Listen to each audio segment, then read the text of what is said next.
Bonjour et bienvenue à notre webinaire Diamonds Acier. Mon nom est Dorothée Depau, je suis responsable vente et marketing chez Bitsoft. Aujourd'hui, nous allons vous montrer comment définir une structure métallique 3D, y compris avec les assemblages. Mais tout d'abord, quelques mots sur l'entreprise. Donc, nous avons plus de 2000 clients qui utilisent nos logiciels dans plus de 50 pays différents. Fondé en 89, nous avons 26 ans d'expérience et de connexion et de connaissances en Eurocode et le calcul de structure. Nos clients, ils ont plus de 4000 licences en utilisation et 3/4 des clients Diamonds ont un contrat de maintenance ou d'abonnement. Ça veut dire qu'ils sont des clients actifs. Nous avons aussi une formule spéciale pour les étudiants. Donc, ils peuvent utiliser nos logiciels de manière gratuite. Et il y a à peu près 2000 enregistrements chaque année des étudiants. Donc, la recherche, le développement, la vente, le support est tout à Gand, en Belgique.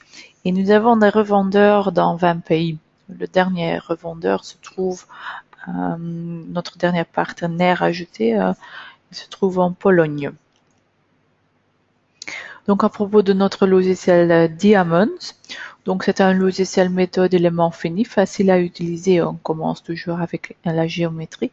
On va ajouter les charges, créer le maillage pour lancer les calculs et finalement on peut regarder les différents résultats. Donc le logiciel, il fait l'analyse et le dimensionnement de portiques, de dalles, de radiers, voiles, de structures complètement 3D. Dans le Diamonds, vous pouvez utiliser plusieurs matériaux, c'est-à-dire le béton armé, l'acier et le bois.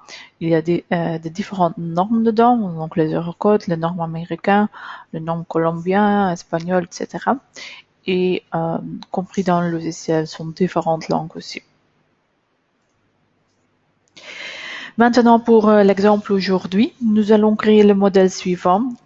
C'est un bâtiment en 3D contreventé avec les assemblages. Nous allons débuter de ce bâtiment avec un portique 2D. Puis nous passerons au modèle 3D. Néanmoins, vous pouvez bien sûr commencer directement avec le modèle 3D.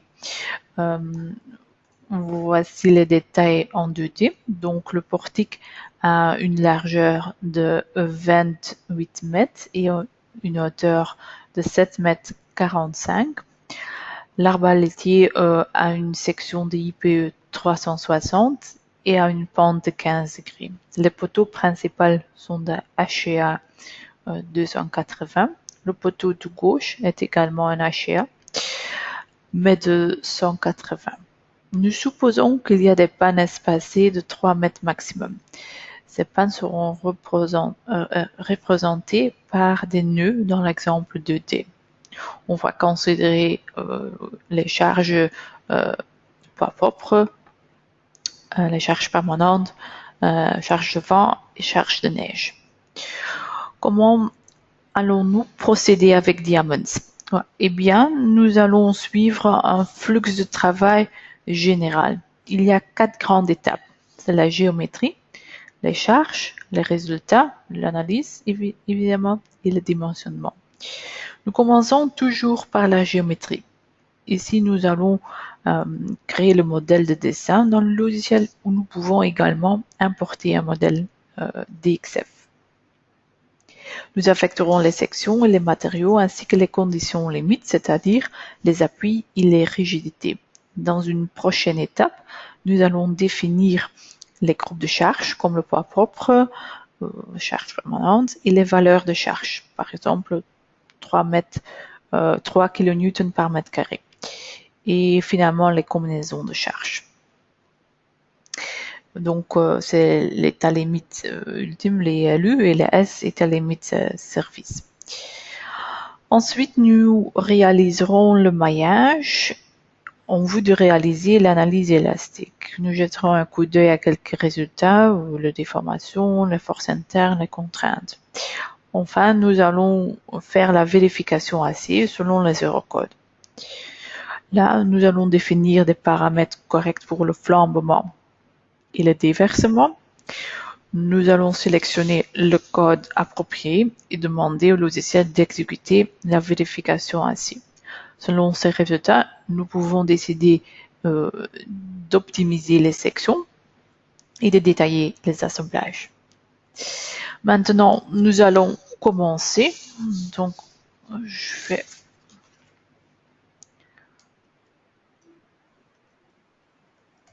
vers Diamonds. Donc, je vais sélectionner la langue française. Voilà, et je me mets en géométrie. On voit clairement comment se déroule le flux de travail principal et la correspondance des fenêtres dans l'espace de travail. Donc, on a géométrie, charge, le maillage et finalement le résultat. Chaque configuration a son propre menu d'outils et de possibilités.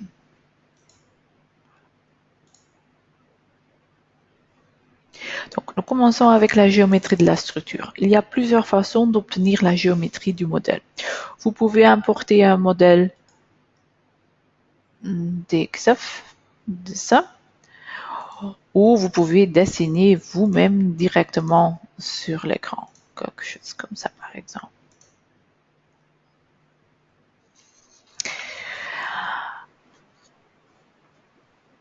Alors, vous pouvez modifier des nœuds ou des lignes pour jouer avec la géométrie.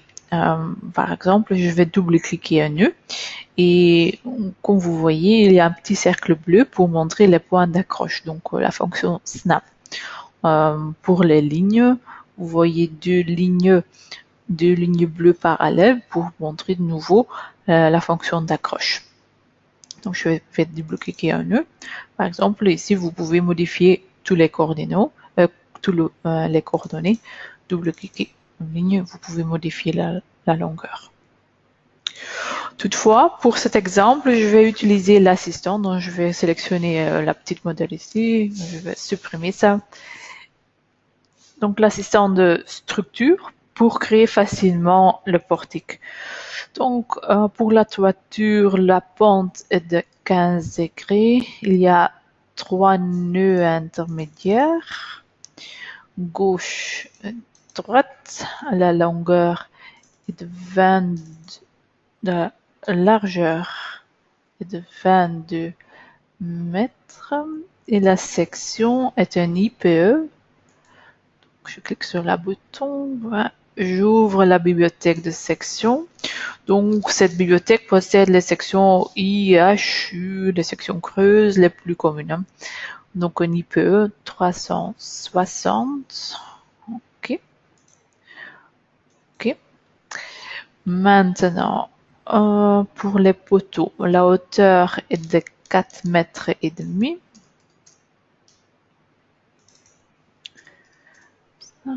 La section est une... Ah, il y a encore un nœud intermédiaire. Côté droite. Voilà. Et la section est un HA. Nouveau vers la bibliothèque. HA 280. OK. OK. Les appuis sont des appuis simples. Donc, ils ne sont pas encastrés. Nous cliquons sur OK pour confirmer et le modèle est créé par Diamonds. Nous allons maintenant ajouter la partie la plus petite sur la gauche et je vais quand même demander au logiciel de me plus montrer le matériau. Voilà, ça sera plus simple. Et peut-être les nœuds, le numéro de points. Voilà. Parfait. Donc maintenant, pour la partie la plus petite sur la gauche, je vais définir une ligne aléatoire dans le coin, excusez-moi, dans le coin supérieur gauche. Voilà. Je vais terminer la fonction dessinée avec la touche échappée. Maintenant, nous allons double-cliquer sur la ligne pour modifier les propriétés. Si je vais double-cliquer cette ligne d'auprès du nœud gauche, il y aura un petit cadre autour du nœud 13, indiquant que le nœud 13 restera fixe. Et si je double-clique plus près du point droite, le nœud 2 restera fixe. Donc, ici, bien sûr, je veux bien avoir le nœud 3 fixe. Donc, ça, c'est la bonne configuration. Donc là, la longueur horizontale est de 6 mètres. La pente, moins 15 degrés. Voilà. OK. Et maintenant, la ligne est bonne. Et je vais directement diviser la ligne en 2 morceaux.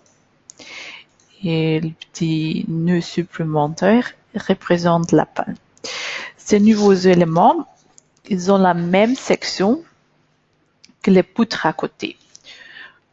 Donc, avec le bouton droit à la souris, je copie les sections des autres albétiers et je les colle aux nouveaux éléments. Coller, section matériaux et type. Et maintenant, comme vous pouvez voir, donc ça c'était un IPE 360 et maintenant ici, les nouveaux éléments ont aussi une section IPE 360. Pour créer le poteau maintenant, je vais dessiner une ligne verticale. Voilà. Comme ça.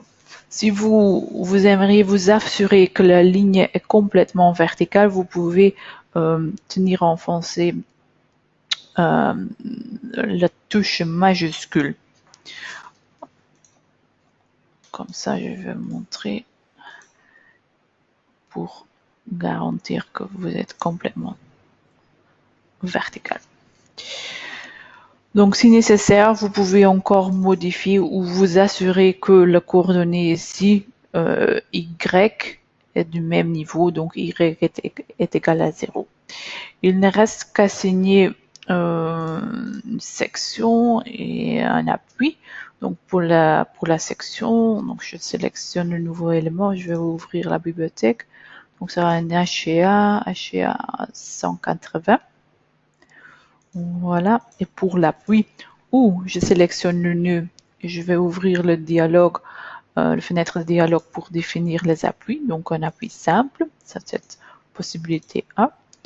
Autre manière, c'est de sélectionner le nœud existant avec un appui, un même appui, et alors copier le nouveau nœud, coller et appuyer. Ça fait la même chose. Concernant les pannes maintenant, je passe vers une vue 3D. Les pannes maintenant sont représentées par des nœuds intermédiaires. Mais comme vous voyez, on l'a vu 3D, il n'y a pas d'appui hors du plan, ce qui signifie si vous poussez juste un peu dans la direction Z, le portique tombera. Nous avons donc besoin d'ajouter des appuis. Donc, supposons que les pannes supportent le portique hors du plan. Donc, pour cela, je vais sélectionner les nœuds avec la touche majuscule Shift comme vous voulez. Voilà. Tous les nœuds. Et je vais assigner les appuis dans la direction Z globale. Donc, le déplacement Z est fixe. Et maintenant, vous pouvez voir des petites lignes rouges qui représentent les appuis que je viens de définir. Je retourne vers un vue de face. Donc, dernière étape dans la géométrie, nous allons ajouter des jarrets pour l'analyse globale. Bien sûr, ceci est optionnel et vous devez les ajouter seulement s'ils seront en réalité vraiment là. Donc, je vais sélectionner les deux barres ici. Donc, pour ces barres, le jarret se trouvera au début de la barre. Donc, je vais ouvrir la fenêtre de dialogue pour les conditions limites, les conditions à l'extrémité d'une barre. Voilà, j'indique condition au début, j'arrête. Donc, il suffit ici d'entrer une longueur 1 mètre et une hauteur 40 cm. Voilà. Ici, les jarrets se trouvent à la fin. Condition à la fin, jarret 1 mètre, 40 cm. Et voilà. Donc, la section du jarret est égale à la section de la poutre. Donc, je vais vous montrer ça en vue volumique. Donc, le logiciel Diamond a différentes représentations. Vous avez la représentation filaire, la représentation volumique. Donc, le base de calcul, c'est toujours le modèle filaire, le modèle avec juste des axes des barres. Avec la représentation volumique, vous pouvez, disons, vérifier les dimensions de différents éléments, par exemple. Et si vous voyez clairement que la section du jarret, c'est en fait une section qui est égale à la section de la poutre, diminuée par l'aile supérieure et avec une inertie variable. Donc je crois que nous avons terminé pour la géométrie et nous sommes prêts pour les charges. Voilà, on passe vers la seconde configuration charge. La première étape ici consiste à indiquer à Diamonds les groupes de charges. Donc je vais encore passer, voilà, vers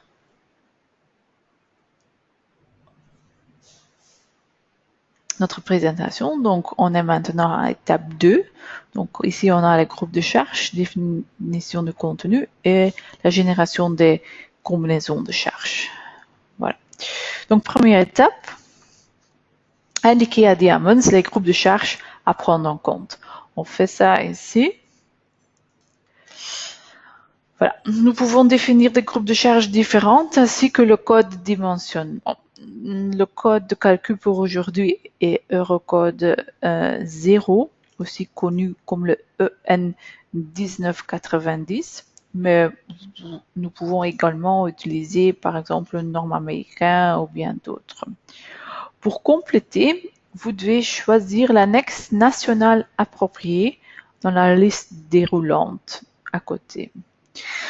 Comme nous avons aujourd'hui un public mixte, je ne choisis pas d'annexe nationale et j'utilise le règlement général de l'Eurocode.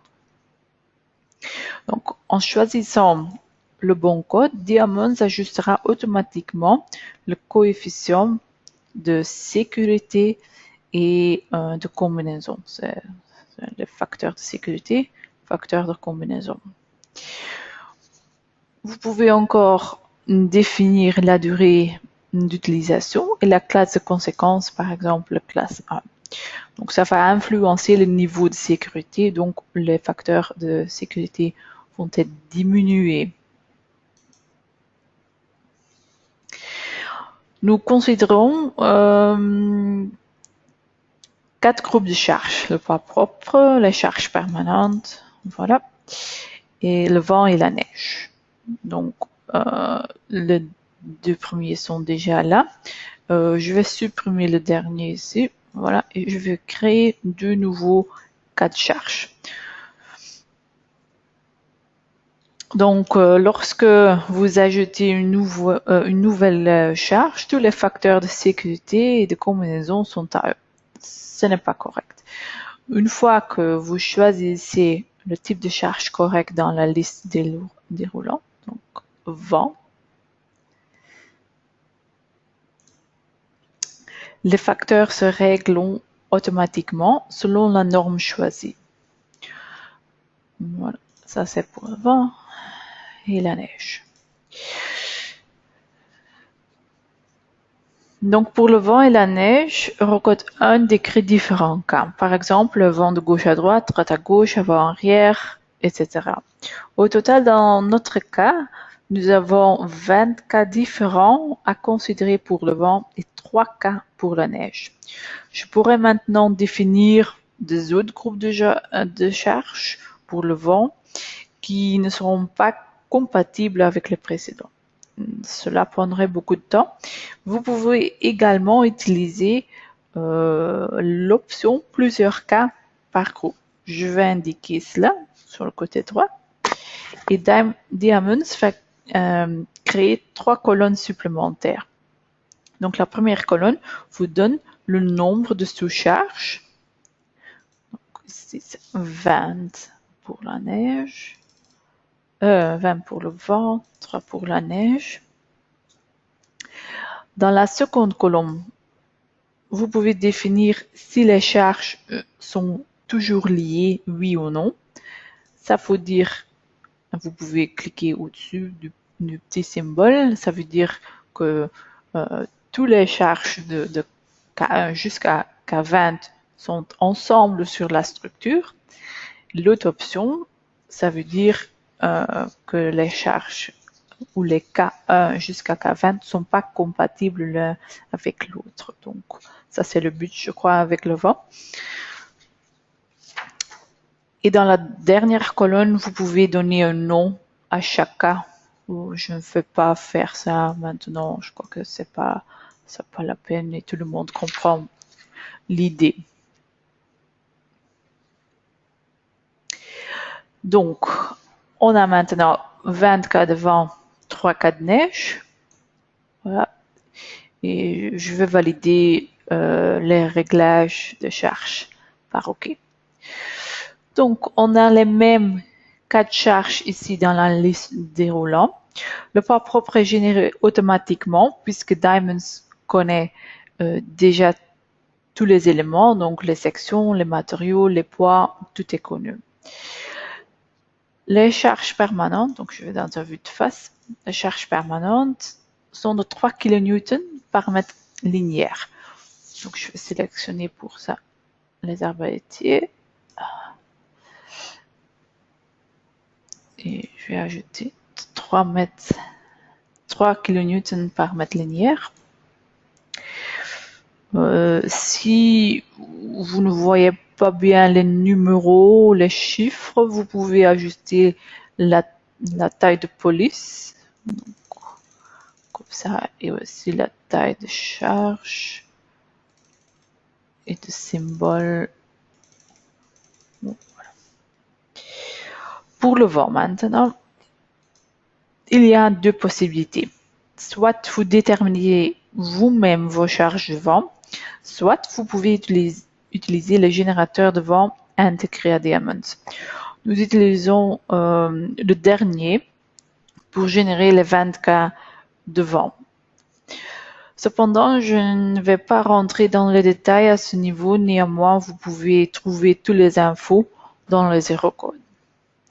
Donc, pour générer les cas de vent, il y a 3 étapes à suivre. Donc, première étape pour le vent, c'est définir la norme.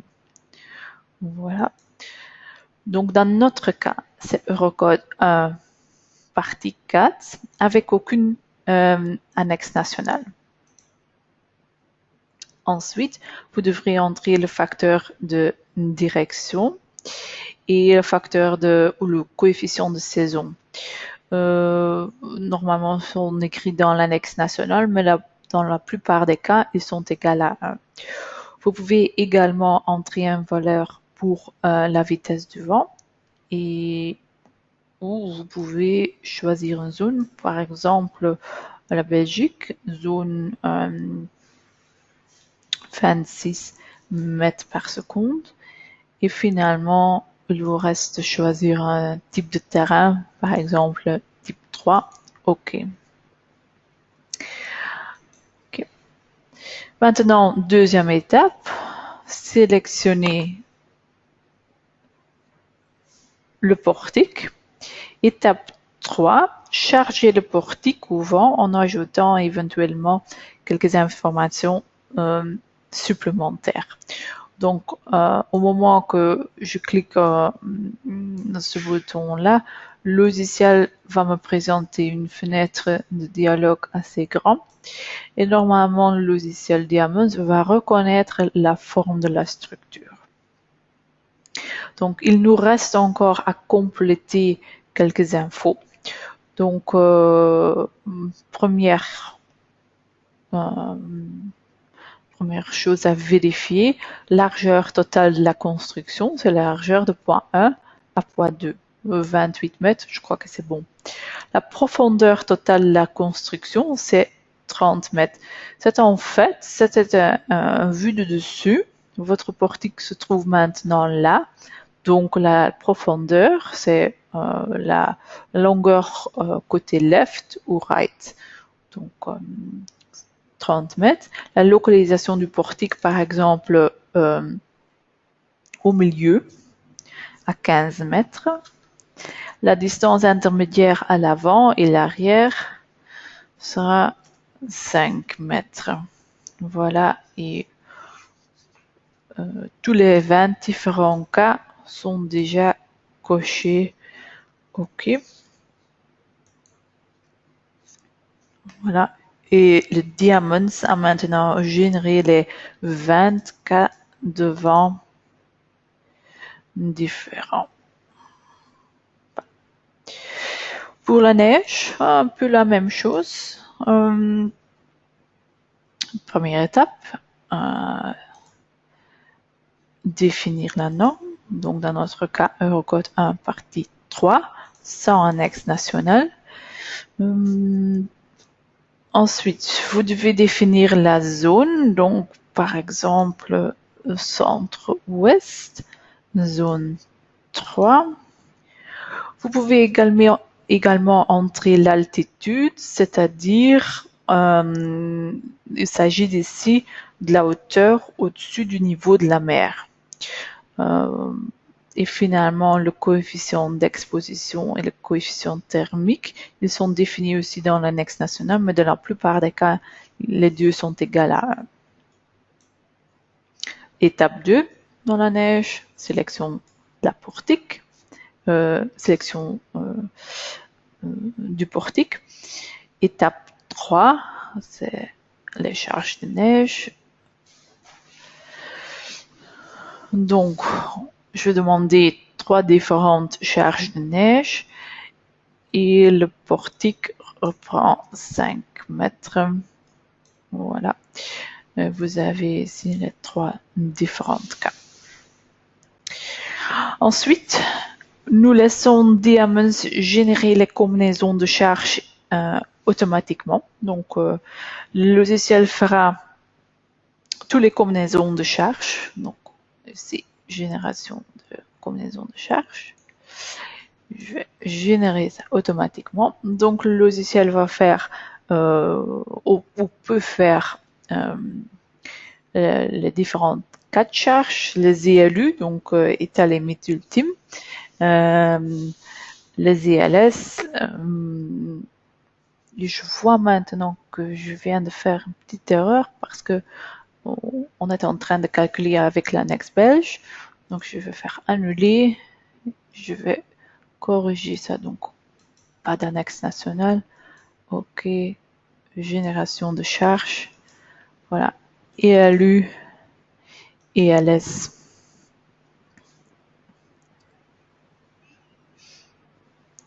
OK. Ça sont les différentes cas de charge individuelles. Les ELU.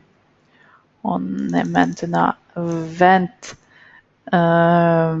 K et LU et 5 K et LS. Je crois que nous sommes prêts pour l'analyse maintenant. Je vais confirmer ça avec OK. Donc, le Diamond, c'est un logiciel élément fini.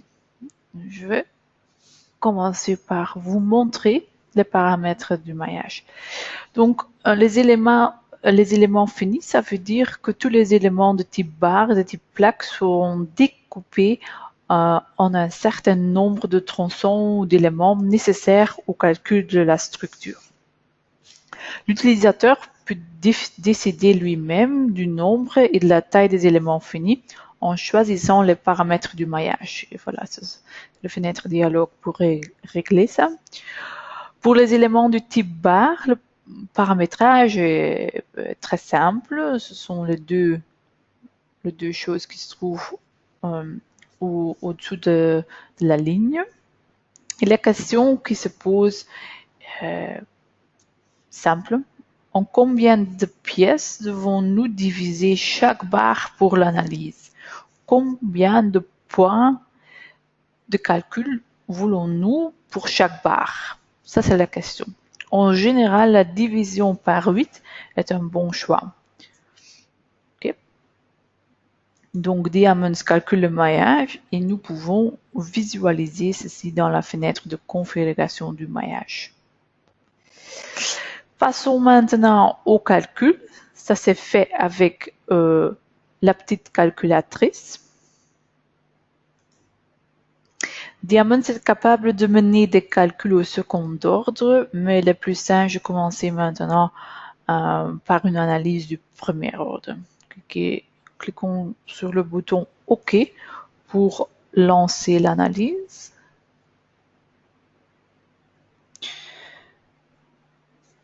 Donc, une fois que le calcul est terminé, nous sommes menés automatiquement dans la fenêtre de résultats. Donc ici, nous pouvons voir les déformations, les contraintes, les réactions, les forces internes et par exemple le moment fléchissant. Nous avons les résultats pour chaque groupe de charges et aussi chaque combinaison de charges.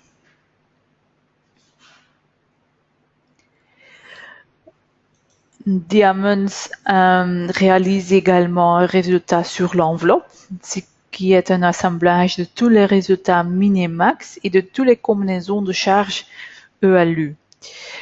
Ce n'est pas un véritable état de la structure, mais il permet au concepteur d'identifier facilement les points critiques de la structure.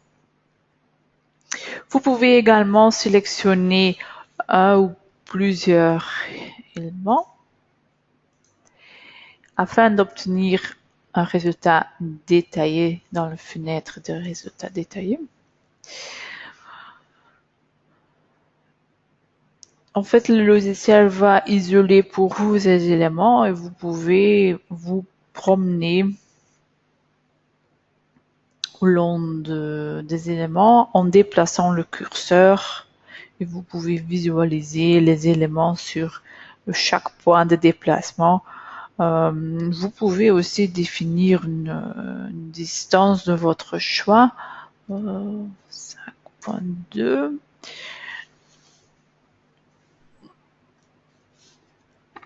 Ok. Maintenant, fermons cela. Finalement, en regardant les résultats contraintes, vous pouvez double-cliquer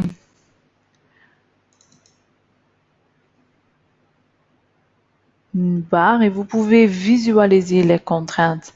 C'est une nouvelle fonctionnalité dans Diamonds 2015. Évidemment, je dois choisir une certaine combinaison. Voilà. Et vous pouvez aussi vous promener sur la section et visualiser les changements au niveau de contraintes au bas de la fenêtre. Donc, c'est montré ici. Quand je me promène un peu, vous pouvez aussi faire un petit zoom pour vraiment aller à chaque endroit de la section. Avec le curseur ici en haut, vous pouvez vous déplacer le long de l'axe. Je vais fermer ça. Maintenant, en regardant les résultats globaux de contraintes, nous avons déjà une idée de la situation. Normalement, la limite élastique admissible est de 235 newtons par millimètre carré. Donc, la question à répondre maintenant est, est-ce que les profilés choisis sont OK, oui ou non? Et pour obtenir cette réponse, nous devons effectuer une vérification acier. Donc, la vérification acier nous amène à la quatrième et la dernière étape de notre flux de travail. Donc, dans cette étape, les erreurs codes deviennent plus importants. Nous choisissons ici analyser une norme acier, la norme Eurocode 3 sans annexe national, méthode 1 par exemple. Parce que bon, nous avons pas choisi un annexe national ni pour les coefficients de sécurité ou les coefficients de combinaison, ni pour le vent, ni pour la neige. Donc la vérification à l'Eurocode se compose de deux parties, une vérification de la résistance et une vérification de la stabilité.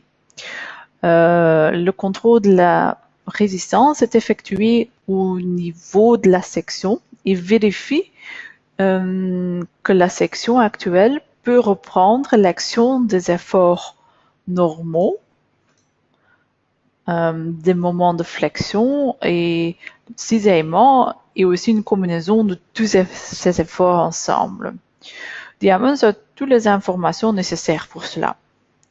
Et ensuite vient la vérification de la stabilité. Il s'agit pour chaque élément d'une vérification du flambement.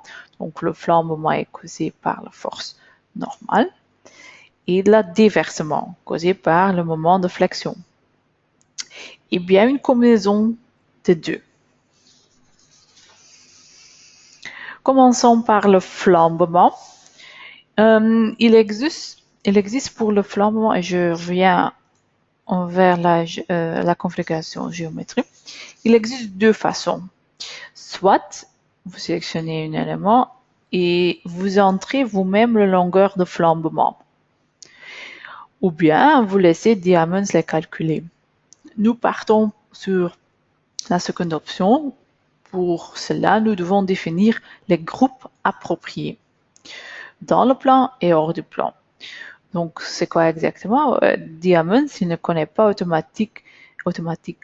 automatiquement les barres qui sont réalisées ensemble, c'est-à-dire différentes pièces qui font un élément entier. Donc, c'est donc à l'utilisateur d'indiquer ces informations au logiciel.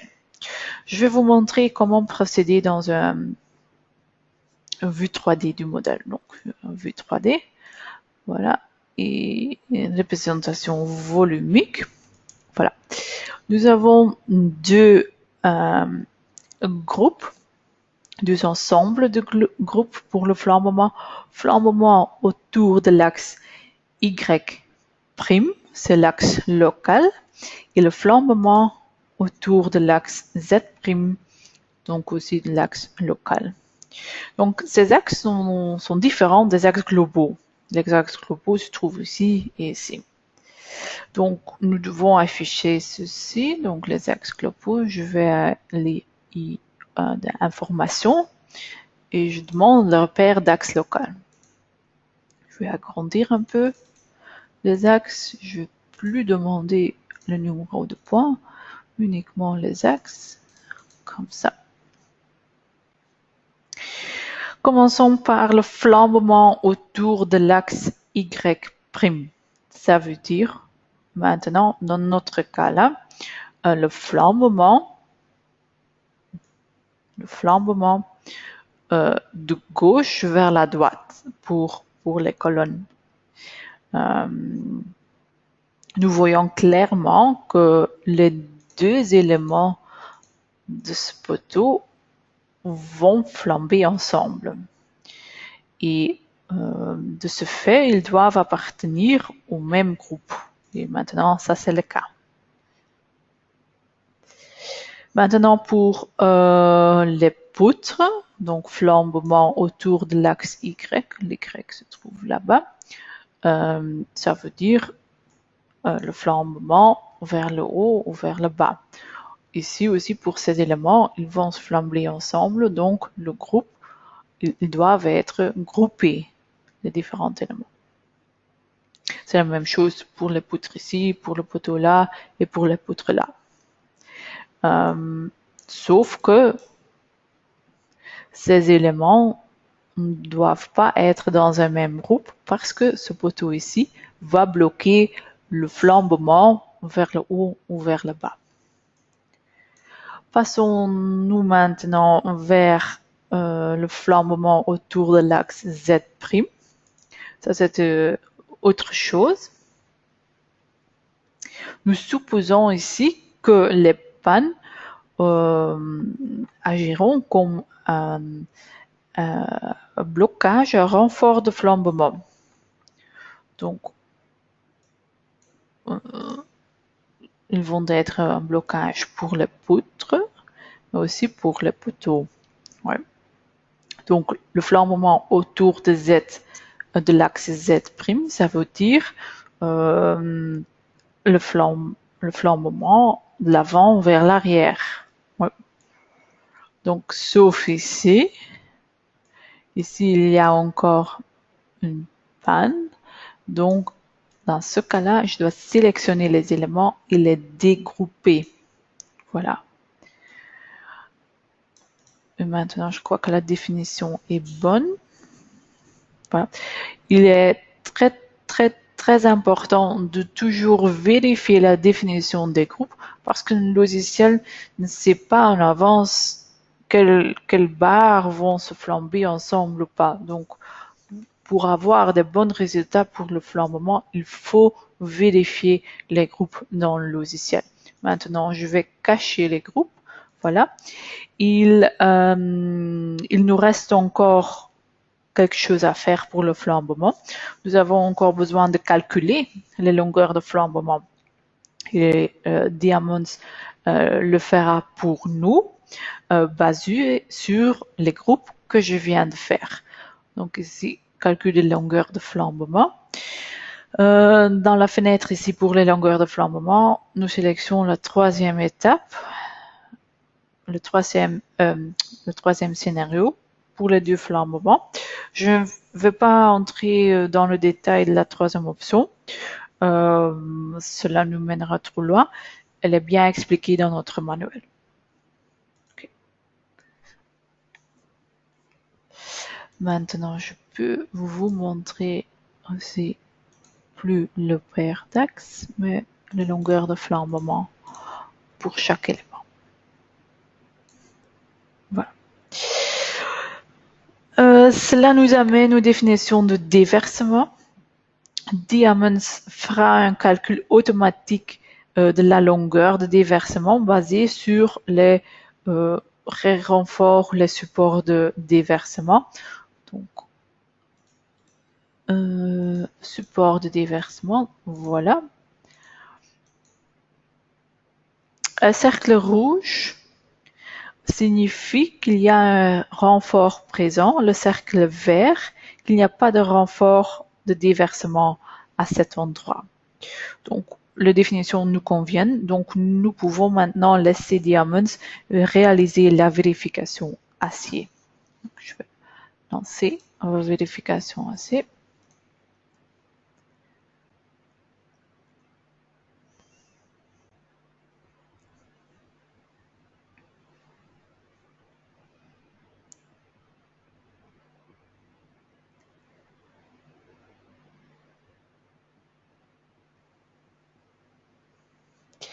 nous avons deux résultats correspondant aux deux principales vérifications, résistance et stabilité.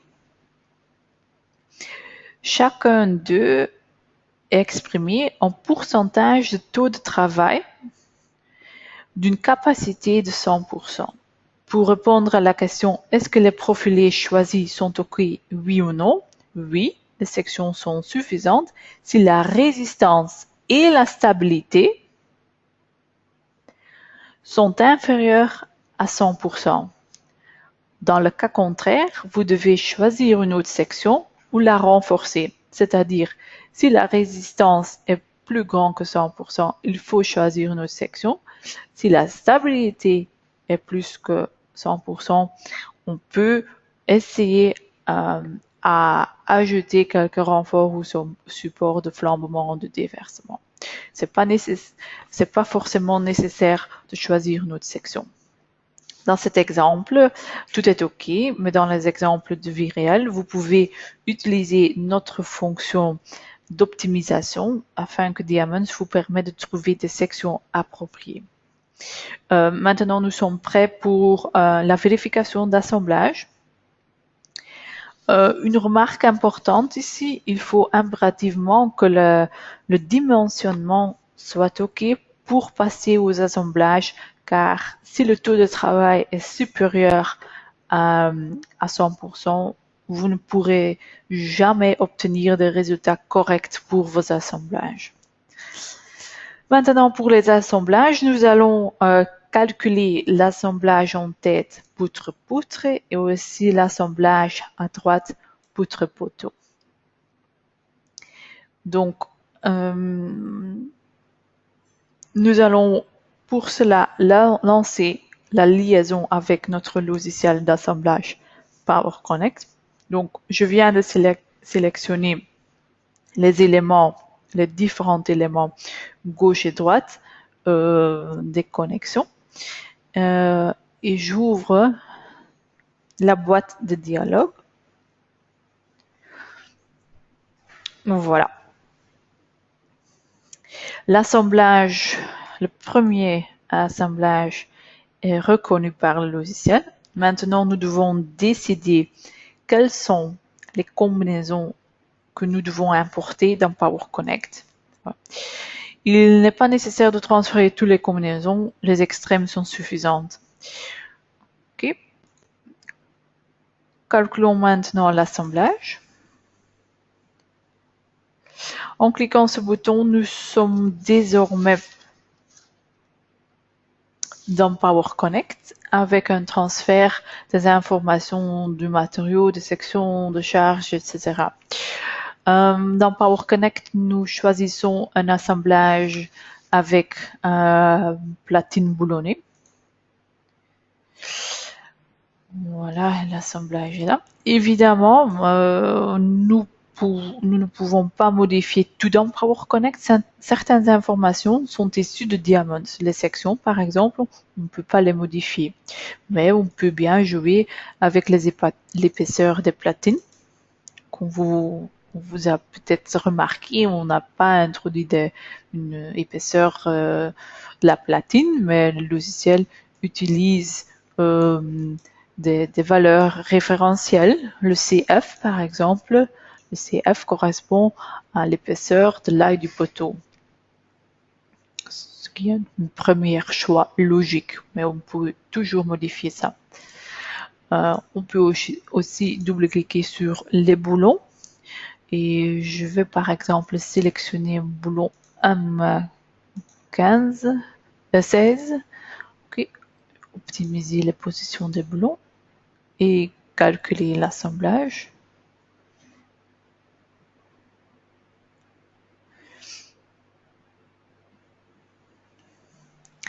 Donc maintenant, en regardant les résultats, on voit que tout est OK. Donc le logiciel a vérifié le moment fléchissant, l'effort normal, mais aussi le moment avec l'effort normal, tout est en ordre. Ça c'est la partie résistance qui était calculée par le logiciel. Le logiciel a également calculé une rigidité. Ça c'est le diagramme de rigidité. Je crois que nous sommes contents avec les résultats. Donc, je vais simplement fermer ce fenêtre pour retourner en Diamonds. Ici, on peut insérer la connexion dans la bibliothèque. Donc, poutre, ok. Et je vais aussi insérer sur la structure. À ce moment-là, les résultats ne sont plus justes parce que ce nœud n'est plus parfaitement rigide. On a vu le diagramme de rigidité qui sera introduit dans Diamonds. Donc, je vais insérer ça. Ok. Maintenant, pour la deuxième connexion, donc vous voyez que le Diamonds vous montre deux possibilités. Évidemment, c'est celui-ci, ce qui est le plus logique. Nouveau, sélection de différentes combinaisons. Uniquement les combinaisons extrêmes sont importantes. Ok. Et maintenant, on passe faire le calcul avec platine boulonnée. Voilà. Je vais utiliser la calculatrice pour voir les résultats. Comme nous voyons, il y a un petit problème. Donc, ça veut dire que le moment appliqué qui vient de Diamonds, qu'on a calculé avec la charge fort neige, charge permanente, etc., est plus grand que le moment résistant. Donc, on voit aussi clairement que l'élément le plus chargé ou l'élément le plus faible dans la connexion actuelle, c'est l'âme du poteau. Donc, si on aime avoir un moment résistant plus haut, on doit faire quelque chose sur l'âme du poteau. Donc, je vais retourner vers la fenêtre géométrie et en cliquant sur le poteau et avec la touche droite de votre souris, vous pouvez ajouter par exemple deux raidisseurs en haut à droite. Voilà. Et maintenant, on peut recalculer. Et on voit maintenant que le moment résistant a augmenté et la connexion est suffisante pour le moment. Donc, pour le moment fléchissant, pour l'effort normal et les combinaisons de deux, tout est en ordre. Et la connexion est calculée comme rigide et on a aussi le diagramme de rigidité. Je suis content maintenant avec la configuration actuelle, donc je vais fermer Power Connect. On va insérer cet assemblage dans la bibliothèque. Poutre, poteau, ok, et insérer dans la structure. Voilà.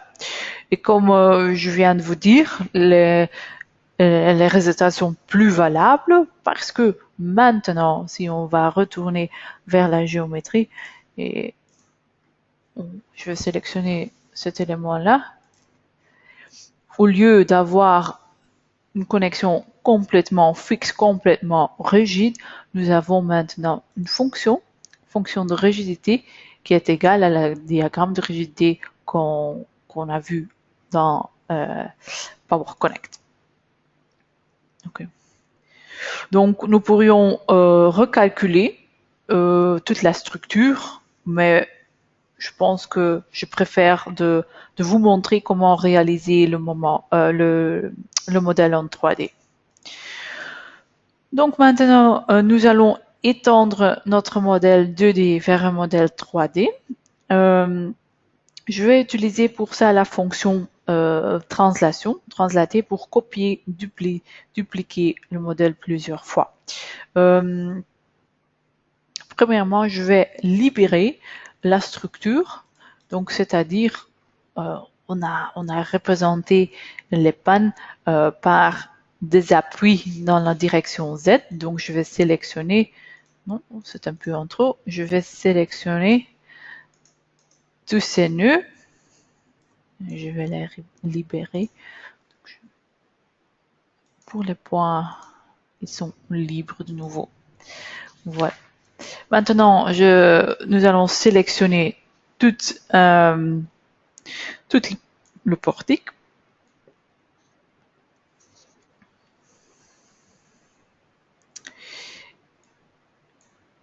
Et avec la fonction translation, translater, voilà, copier le portique 6 fois, 5 mètres direction globale, dans la direction Z globale.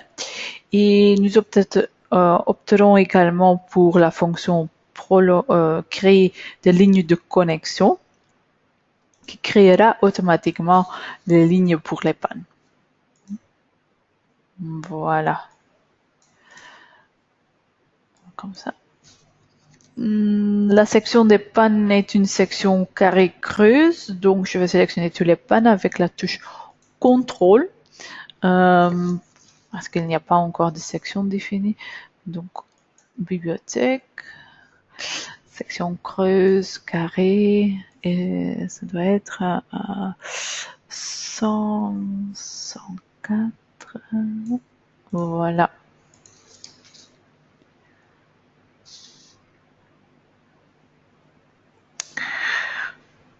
Maintenant, je vais mettre les pannes dans un calque séparé. Un calque, vous le connaissez de logiciel CAD.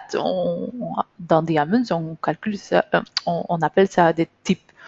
Donc, je vais créer, supprimer un nouveau type, disons panne. Je peux choisir un nom et une couleur vert.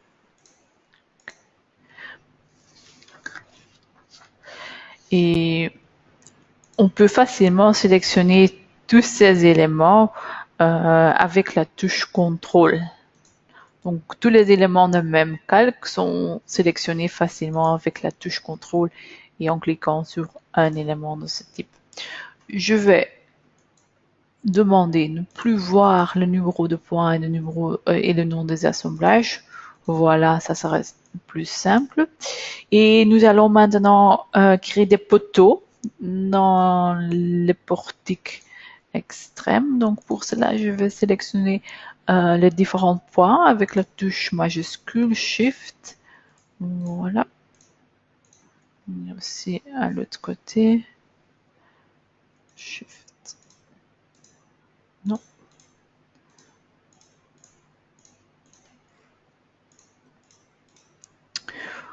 Voilà. Et j'utilise maintenant la fonction extruder, extrusion au plan, et c'est un point perpendiculaire au l'axe global Y, et je veux que tous les points vont être extrudés vers le niveau, et où je vais taper un certain nombre, ou je vais cliquer sur un autre point qui se trouve au même niveau. Voilà, les poteaux sont là. Je vais mettre les poteaux dans un calque, dans un nouveau calque. Poteau fin.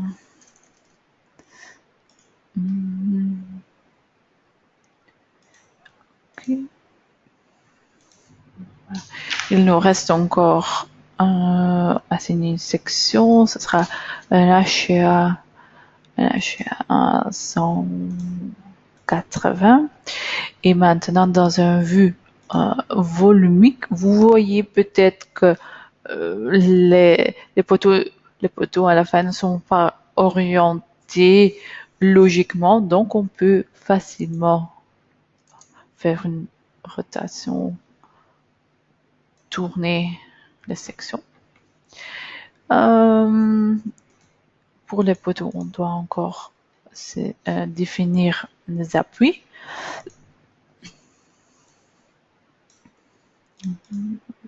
Ce sont des appuis simples.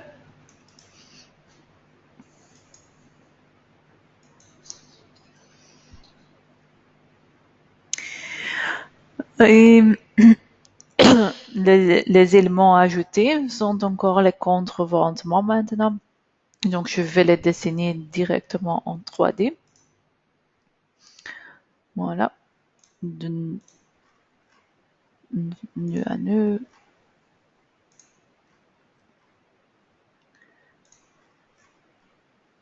Et entre-temps, vous pouvez faire des zooms et vous déplacer avec les ascenseurs en bas. Et maintenant, je vais utiliser le bouton Entrée. Je reste dans la fonction dessiner des lignes, et je peux recommencer à un autre endroit.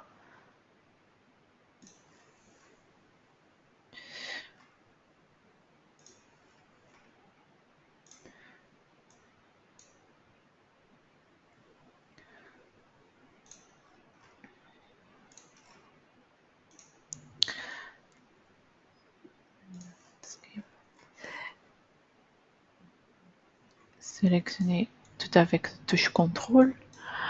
Aller à la bibliothèque. Un cornière 50, 55. Un calque, un type, contreventement.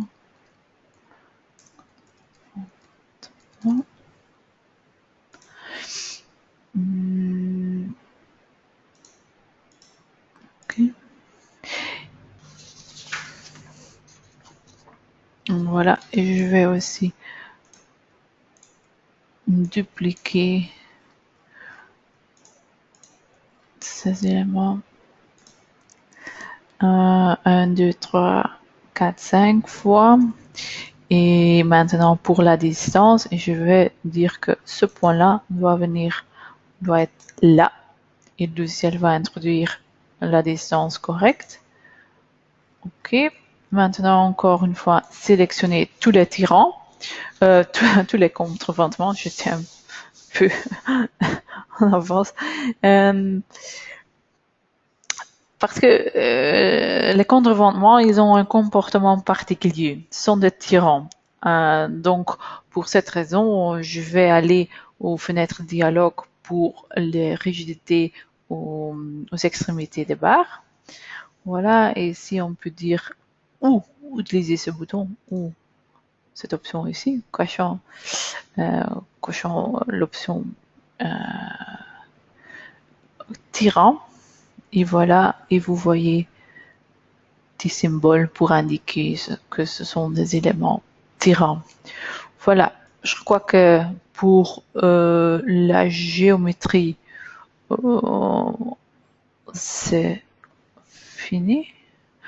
Donc, alors, on passe vers les charges. Donc, charge poids propre. Le déterminer de nouveau automatiquement. Les charges permanentes. Ce qu'on peut faire maintenant, par exemple, je vais sélectionner tous les arbaletiers et supprimer les charges existantes. Je vais aussi sélectionner les contreventements et je vais les cacher. Je n'ai plus besoin de tirants. Dans un vue de plan, dans un vue de face, maintenant, on va sélectionner tous les éléments qui se trouvent dans un même plan et ajouter une charge sur fatigue. Donc, c'était 0,6. Ici, c'est en kilogrammes. Donc, je crois que c'est 60 kilogrammes par mètre carré.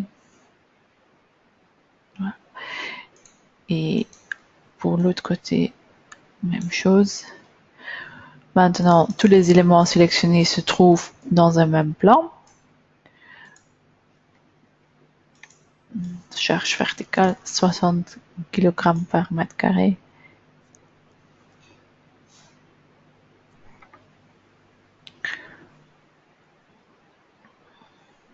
Voilà.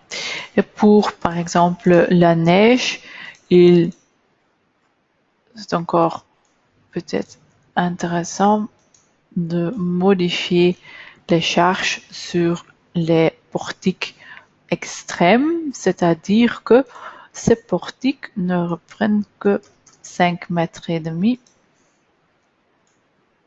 C'est 5 mètres et demi. Ah, voilà. Maintenant, pour les combinaisons de charges, je veux bien avancer un peu le calcul. Donc, ce que je vais faire, c'est supprimer toutes les combinaisons qui seront là et je vais générer uniquement l'état limite ultime. Je vais calculer la première combinaison. Juste pour avancer un peu, parce que le calcul avec les éléments spéciaux, donc l'élément tirant, ça prend plus de temps parce que c'est un comportement non linéaire. Voilà, ok. Et maintenant, calculer. Donc, car nous avons maintenant modifié la géométrie, modifié les charges, le logiciel va demander nous automatiquement pour régénérer le maillage. Mais les mêmes règles sont importantes, sont relevantes. Donc, ok. Et le calcul.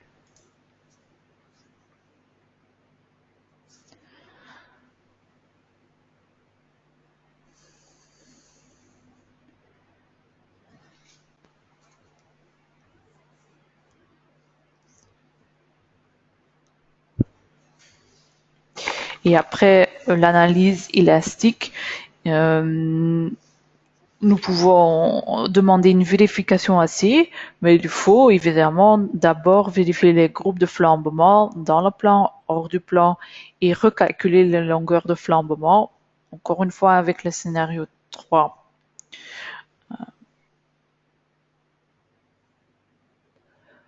Voilà, ce sont les résultats. Maintenant, vous avez le même type de résultats, déformation, force interne, contrainte, réaction, etc. Je voudrais vous montrer encore quelque chose. C'est la vérification des combinaisons. Donc, maintenant, dans la structure 3D, les forces internes sont modifiées, sont différentes et sans avoir allé pour toutes les combinaisons aller à Power Connect et recalculer, il y a une vérification dans Diamond pour les connexions qui étaient définies. Donc voilà, vous pouvez voir que toutes les connexions qui étaient définies dans le modèle 2D sont encore OK. Donc c'est plus simple de faire aller le retour à Power Connect. Voilà, je pense que c'est tout. Nous avons calculé un modèle 2D et puis le modèle 3D avec les assemblages. J'ai peut-être encore 2 minutes pour répondre à une question. Je vais voir.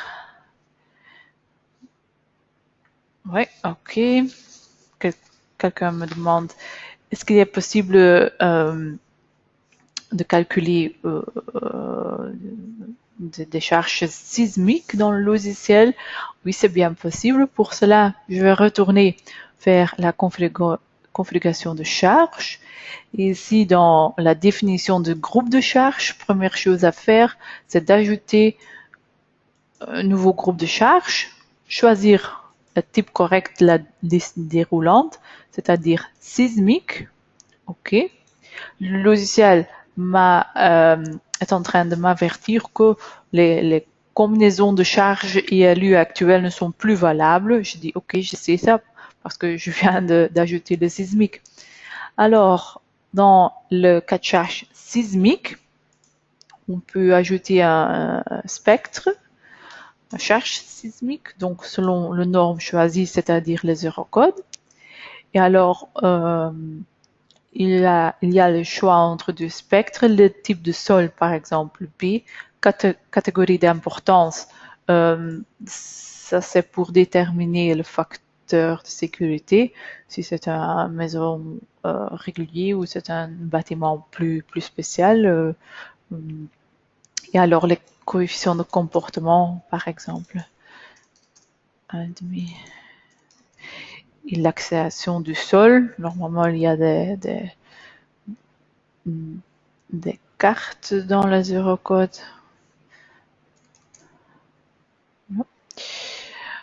Ok. Ça, c'est le spectre, où on peut voir que le spectre a été défini par les symboles qui se trouvent en bleu et rouge. Et il nous reste encore de faire la combinaison sismique. Voilà. Donc, j'ai maintenant deux combinaisons. Combinaison fondamentale, c'est ça, c'est la combinaison ELU normale. Et on a à côté combinaison spécialement pour le sismique. Maintenant, je peux recalculer la structure. Pour faire la vérification ou le calcul sismique, il nous faudra la connaissance des modes propres. Donc, le logiciel va nous demander combien de modes propres est-ce que je dois combien de modes propres dois-je calculer. Donc, on va demander 10 modes propres.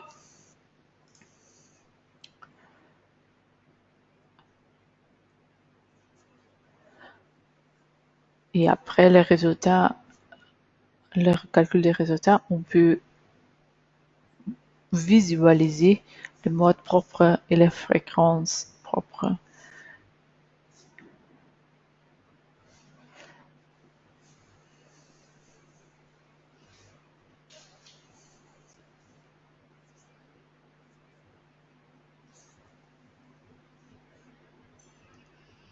Donc ça, c'est l'analyse statique, ce qu'on est déjà.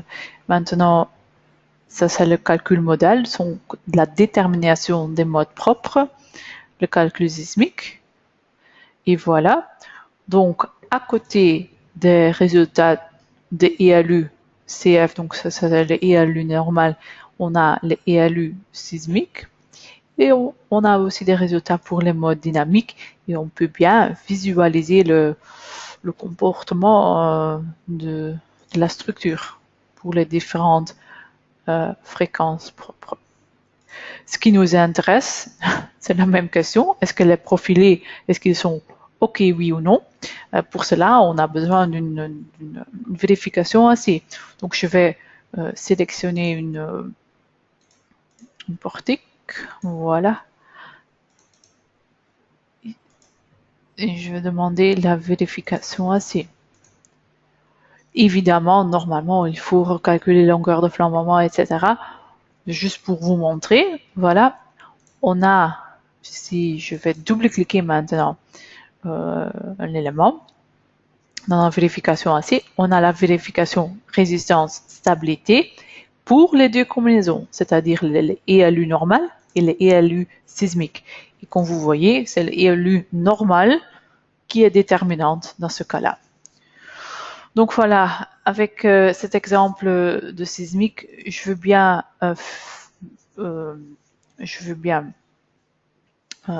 finir l'exemple aujourd'hui.